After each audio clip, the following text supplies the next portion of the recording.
Okay, good morning, everybody. I'm James Gallagher, the Republican leader in the state assembly. And despite what Gavin Newsom may say, we have not solved gun violence here in California. In fact, we have a very serious problem with gun crimes. And we're here today to highlight the absolute hypocrisy of California Democrats and the governor in stopping gun crime. Through their actions and their votes, the Democrats send the message that guns are bad unless you're a criminal who uses them to commit crimes against people in California. Democrats have consistently failed to take gun crime seriously. We are now on a track here in California of 44 mass shootings a year. This weekend, we had another one in San Francisco. 9 people were shot. Now, this person that was involved with that shooting is wanted in connection with outstanding gun warrants throughout the Bay Area, and another shooting in Oakland that had occurred recently. This is a habitual criminal, the kind of person that Democrats lately seem to want to take it easy on. A day later, a teenager was killed and 6 others wounded in a shooting at a birthday party in Antioch. And we've seen this happen far too much. Sacramento, just blocks from the Capitol. Oroville on a Greyhound bus. Rockland a couple months ago. Democrats don't like to talk about these incidents because they often involve a scenario of a person who has a long history of criminality, of possessing guns that they aren't supposed to have in the first place, and or they've been released after having very limited accountability for their crimes that they have committed with guns. Just that for me. The California Highway Patrol, who protect this Capitol, found someone suffering from a gunshot wound on these steps. Thankfully, that victim is expected to survive, but it shows that in California, nowhere is safe from this offenders. This year, Democrats' new push is to put new restrictions on CCW holders, concealed carry permit holders. Do you know how many murders have been committed by a holder in California in the last decade? 1.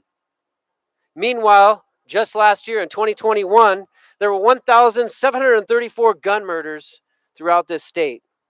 Clearly, Democrats are attacking the wrong people.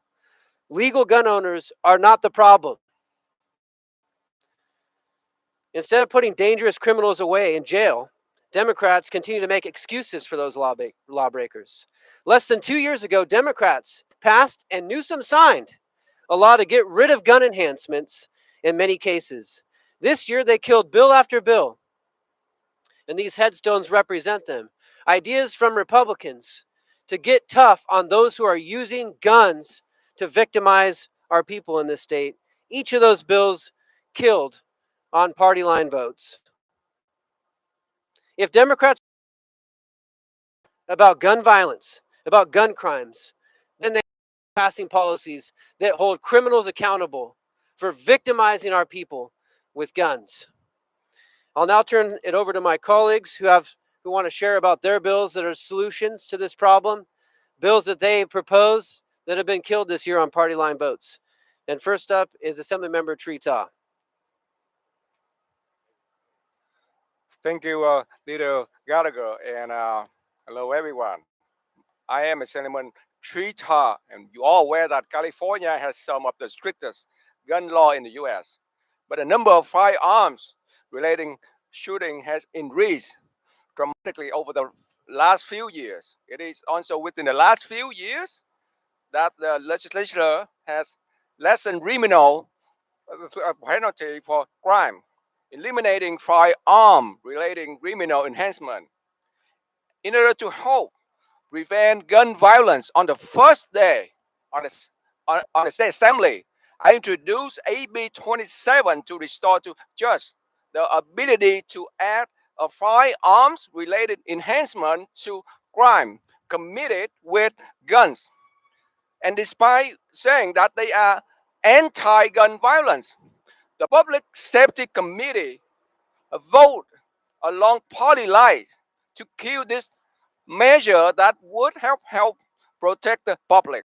It is time that the legislative leader step up and actually support bill that strengthen criminal penalty for gun violence.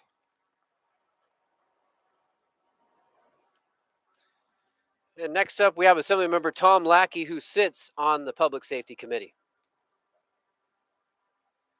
Well, good afternoon, everybody.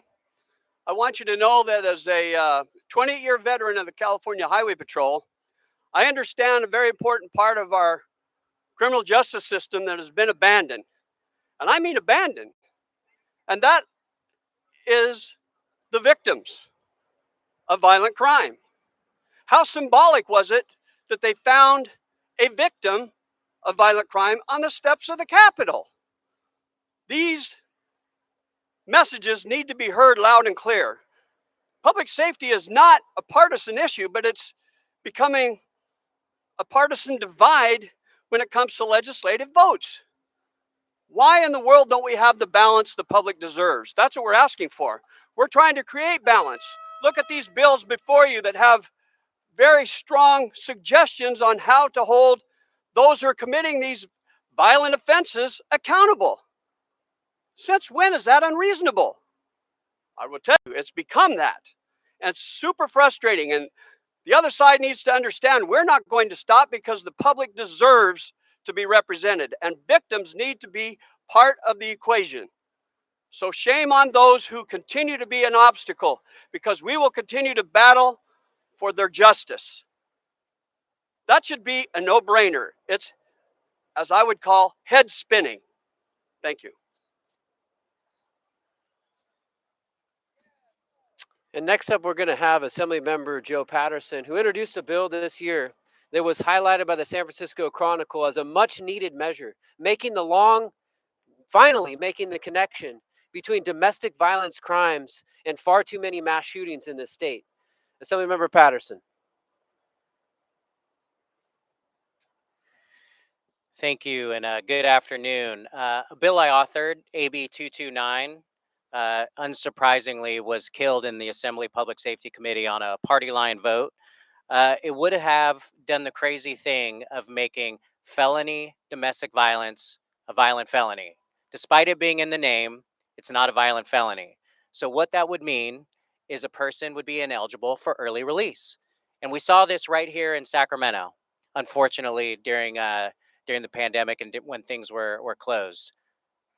Smiley Martin was released early from prison, half his sentence, less than half his sentence, and killed 6 people right out here in downtown Sacramento. The crime that he was committed of was definitely should have been felony domestic violence, and he should not have been eligible for early release.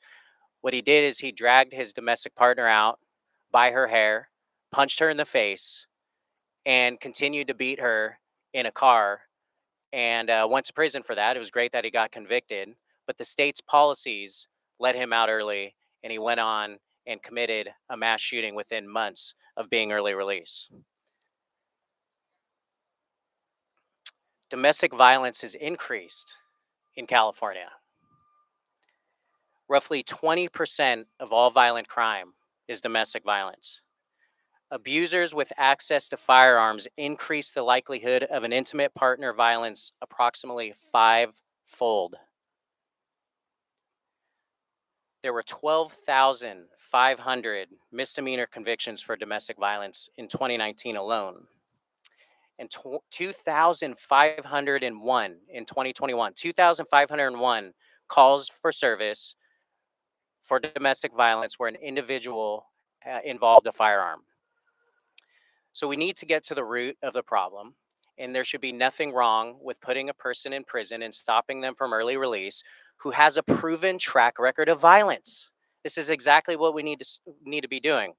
I urge the majority party to rethink it. I really don't need the governor talking about Florida, talking about Mississippi, or bragging about how California is better than other states. All I know is that literally it's come to the footsteps of the Capitol. It's time to act on these violent criminals, and that will help reduce violent crime. 68% of all mass shootings are committed by somebody, and we got to put an end to that. AB 229 would have done that. Thank you.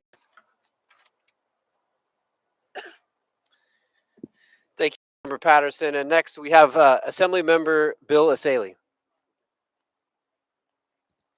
Thank you. Thank you for being here today. We are tired of the rhetoric from the majority party at the Capitol. Democrats love to talk about stopping guns, but they don't want anything to do with stopping gun violence.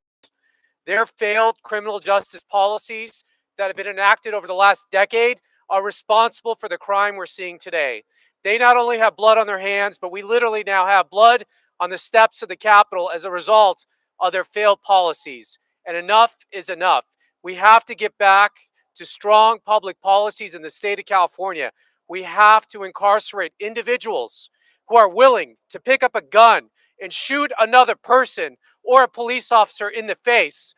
No longer can we say that this is acceptable in a civilized society. It is time to restore punishment for serious felonies and offenses in California. I introduced AB 328 to reinstore the firearm enhancement. If you use a gun to commit a violent felony, you should go to prison. But the Democrats who run this place don't think so. They killed it in public safety, and when they had the opportunity to vote on it again just a week ago, they killed my amendment on a party line. So go ask the Democrats where they stand on gun violence, because their record is clear. We're sick of it. We're done with it. It is time to get back to public safety, and I hope the public will please wake up, call your elected officials, and demand action. We can't just pick up bodies every morning off the streets. This is not acceptable. Thank you. Thank you, Assembly Member. And then last, Assembly Member Diane Dixon.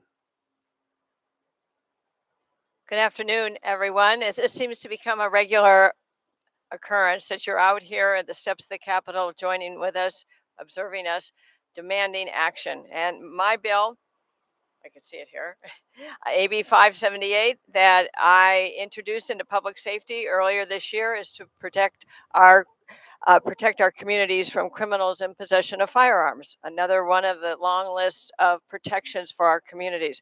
We need to develop common sense policies that actually hit the target they are meant to, the people who are shooting guns.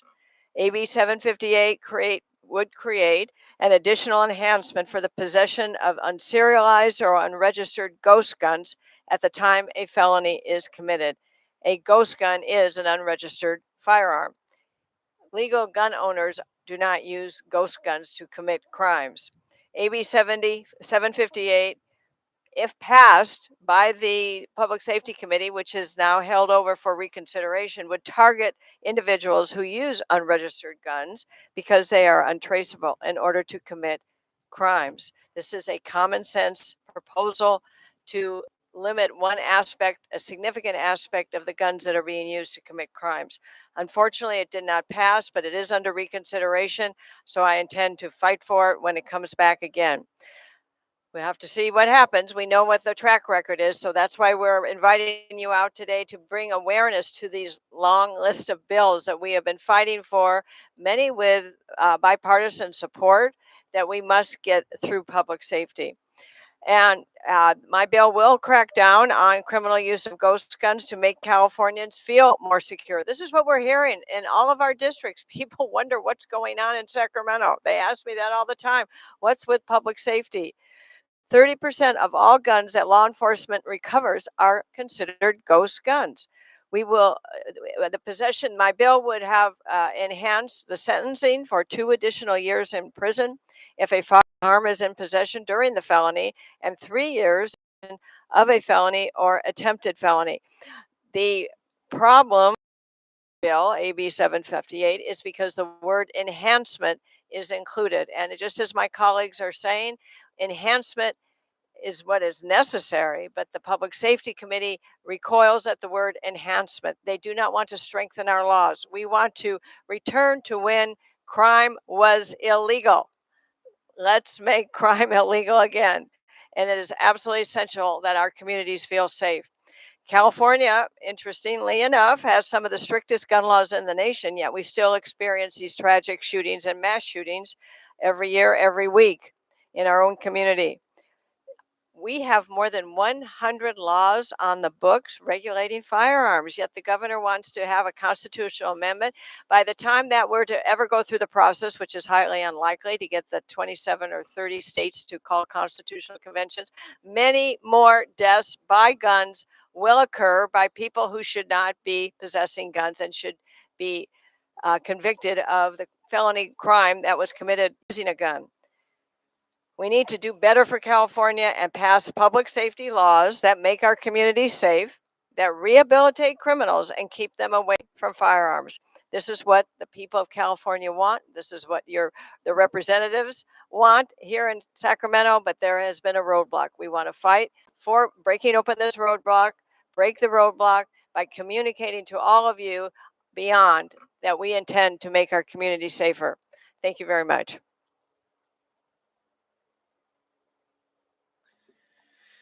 All right, well, thank you. And I just want to sum up by saying, these headstones up here represent bills that were killed this year in the legislature, but they also represent far too many lives that have been lost in California because of gun violence.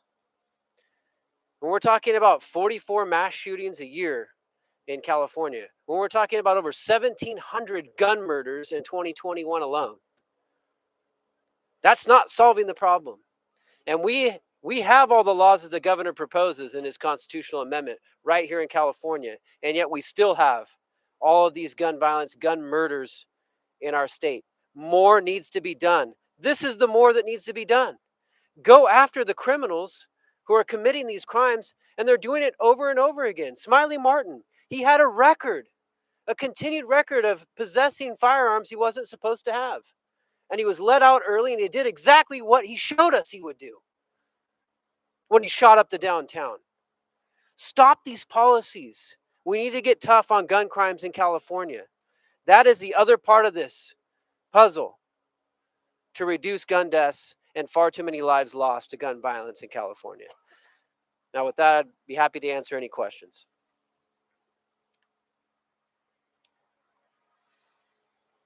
Okay, well, we will be here for anybody that wants to do interviews with folks individually, and thank you for being here today.